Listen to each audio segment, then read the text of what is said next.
அரசு மதுபான கடைகளில் கூடுதல் பணம் வசூலிப்பதை உடனடியாக தடுத்து நிறுத்த வேண்டும் என்று ஆர்கே நகர் எம்எல்ஏ மரியவில்சன் தெரிவித்துள்ளார். அவருடன் நமது செய்தியாளர் அன்பழகன் மேற்கொண்ட கலந்துரையாடலை தற்போது பார்க்கலாம்.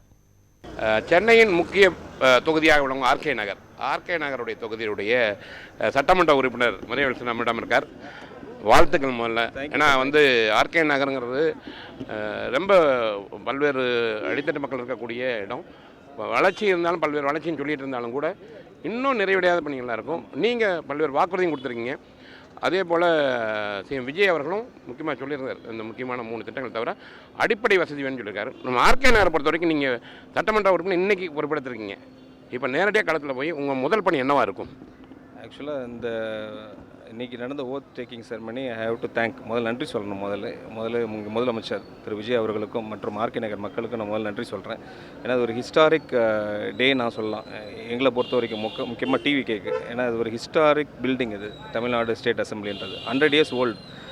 இதெல்லாம் ஜாம்பவானில் இருந்த இடம். எங்கள் தலைவர் நெக்ஸ்ட் 3 yearsல எங்களெல்லாம் இந்த பொசிஷன் கொண்டு வந்திருக்காங்க. மக்களோட நம்பிக்கை அதிகமாக இருக்குது, மக்களோட ட்ரஸ்ட் அதிகமாக இருக்குது.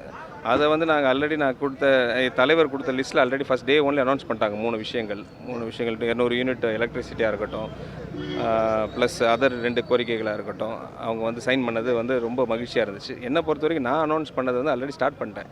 நேற்று பார்த்திங்கன்னா தலைவரோட பதவியேற்பு மட்டும் ஒரு 20,000 to 30,000 பேருக்கு நாங்கள் கறி விருந்து சாப்பாடு போட்டிருக்கோம். அது ஜஸ்ட் ஒரு க்ரீட்டிங்ஸ். அது இல்லாமல் நான் சொன்னது எஸ்பெஷலாக ஏன்னா ஸ்கூல் ஃபீஸ் கட்டணும். வர ஜூன் நாங்கள் 100 பேருக்கு கட்டணமில்லா கல்வி சொல்லியிருக்கோம். அந்த லிஸ்ட்டு வாங்க ஆரம்பிச்சிட்டோம். அப்புறம் பேசிக் எசென்ஷியல் நீட் நிறைய பேர் ஃபிசிக்கல் சேலஞ்சிட்டு சைக்கிள் கேட்டாங்க. அது வாங்கி கொடுக்க டிஸ்ட்ரிபியூட் பண்ண ஆரம்பிச்சிட்டோம். கொடைகள் கேட்டாங்க, ஏன்னா சம்மர்னால அது மீனவர்கள் கொடுக்க ஆரம்பிச்சிட்டோம். இப்போது பேசிக் நீடு பார்த்திங்கன்னா வாட்டர் ப்ராப்ளம் இருக்குது அங்கே. அப்புறம் பார்த்திங்கன்னா சாலை வசதி பிரச்சனைகள் இருக்குது, ட்ரைனேஜ் இருக்குது. இப்போல்லாம் ஒரு குழு போட்டிருக்கேன். நான் ஒரு குழு போட்டு ஒரு NGO, ஒரு சீனியர் மோஸ்ட் சிட்டிசன் அங்கேருந்து எங்கள் பார்ட்டிலேருந்து அவங்கெல்லாம் எங்களுக்கு ரெப்ரசன்டேஷன் கொடுத்தாங்க. அதை அடிப்படையில் நாங்கள் ஆக்ஷன் எடுக்க போகிறோம். இன்னும் நேற்று தான் பதவி எடுத்துருக்குறோம். இன்றைக்கி தான் அது எல்லாம் ஓத்து எடுத்துருக்குறோம். எம்எல்ஏ தலைவர் ஏற்கனவே டைம் கேட்டிருக்காங்க இல்லையா? அந்த டைம் அடிப்படையில் ஒன்ஸ் போர்ட்ஃபோலியோலாம் மினிஸ்டர்ஸ்லாம் ஓத்து எடுத்த பிறகு கம்ப்ளீட் செட் பண்ண பிறகு ஃப்ளோ டெஸ்ட்லாம் டெஸ்ட் பண்ண பிறகு எல்லாமே நாங்கள் இன்ஜிஷியேட் எடுத்துருவோம். அதெல்லாம் ஏன்னா நிறைய பேர் அந்த 10 ரூபா பிரச்சனை தான் இதாக இருக்குது. ஒவ்வொரு ஆட்சியும் அவர் என்ன சொன்னாங்கன்னா அதிமுக திமுக வந்துன்றாங்க.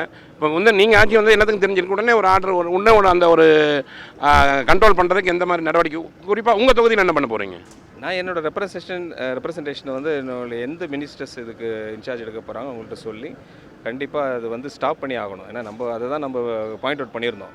அதை நாங்கள் ரிலாக்ஸ் பண்ண போகிறதில்ல அந்த விஷயத்தில். அது என்னோடய ஆக்ஷன் குயிக்காக இருக்கும். To reach the minister, to reach the chief minister எல்லாமே குயிக்காக இருக்கும். அதுக்கு தான் எங்கள் தலைவர் இருக்காங்க. நன்றி. கண்டிப்பாக ஆர்கே நகரை பொறுத்த வரைக்கும் தனியாக பல்வேறு நலத்திட்டங்களை செய்வதாகவே சட்டமன்ற உறுப்பினர் சொல்லியிருக்கார். அதே போல் மதுக்கடைகள் அதிகமாக உடனடியாக தடுக்கப்படும் என்று உறுதியளித்துள்ளார். ஒளிவு பிரபாவுடன் அன்பழகன்.